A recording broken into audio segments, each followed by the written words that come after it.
Welcome back to Ask Dr. Clarke, where we are focused on saving marriages in crisis. That's what we do with God's help and power. Help us have more impact and save more marriages and help more spouses who are in crisis by subscribing to my YouTube channel and tapping the like button. That will help us have more impact. If these videos are resonating with you, I ask you to do that. And if you want to talk to me about your marital crisis, you can do that by using my phone advice service. This is found on my website, David E. Clarke, Clarke with an E, davideclarkephd.com.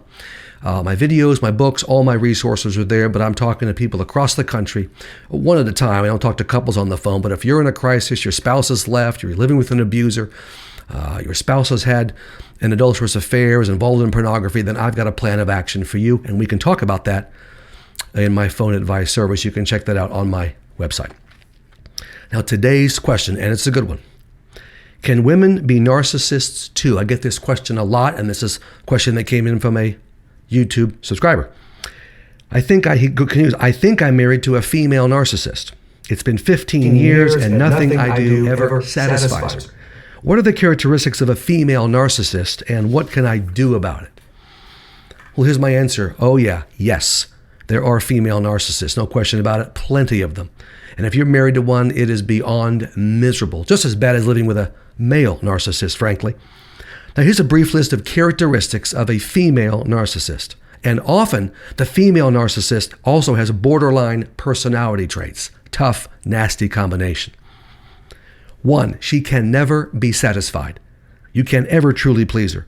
No matter what you do, it's never going to be enough. That's how the game is played. That's how she maintains control over you. No, not good enough. No, not good enough.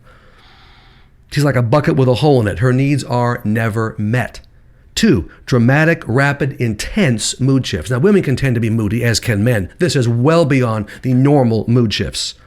She'll be happy, then sad, then angry, then back to happy over a period of several hours. And this, of course, continues over a period of years, back and forth and up and down. She is driven by circumstances. 3, she can be wonderful and she can be vicious. There are two sides of her. For brief periods, she can be charming and affectionate and sexual and be really into you. And hey, that's fantastic, but that never lasts very long. Without warning, something small triggers her and she'll turn on you like a snake. 4, she's a nagger and a complainer. This is always part of the program. She is the contentious woman we read about in Proverbs. Listen to these 2 verses, both from chapter 21 of Proverbs. The Bible's talking about a female narcissist here. Better to live on a corner of the roof than share a house with a quarrelsome wife. Whoa, well, yeah. And then verse 19, better to live in a desert than with a quarrelsome and ill-tempered wife. The Bible's talking about a pattern of behavior. Look, we all have bad days, maybe even bad weeks. This is a bad year. This is a bad 15 years like this man's gone through. It never stops. Again, you're not good enough, but she wants you to keep on trying to be good enough. 5, she will never forgive you for your mistakes. Whatever you've done in the marriage, and we all make mistakes, they don't even have to be big mistakes like a pornography or adultery or a financial mistake. Doesn't have to be big. She catalogs every single mistake you've made and never forgives you for it. And I mean never. She will bring up your mistakes over and over and over again. So what happens is, even if you change and and become a godly husband and love on her, it makes no difference. She's never going to forgive you for what already happened. You can't make up for all these mistakes she's never going to forgive you for.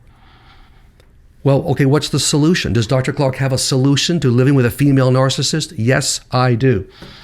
It's the same approach as if you're living with a male narcissist, and that is my book, Enough is Enough, How to Leave an Abusive Relationship. Same principles, just in reverse. Follow my plan. You need to leave a wife like this. Now, I define abuse very carefully in this book. You don't leave someone unless they're truly abusive. Well, the book will spell that out. And if she is truly abusive, then you make your plans and you leave her. Now, it's unlikely that she'll change, but biblically, you give her a chance to change. She has every opportunity to get into 6, 7, 8 months of personal counseling and a Celebrate Recovery group, all the things I list in the book, Enough is Enough. She can make changes, repent, and win you back. Fine. We love that. Unlikely to happen, but you do give her a shot.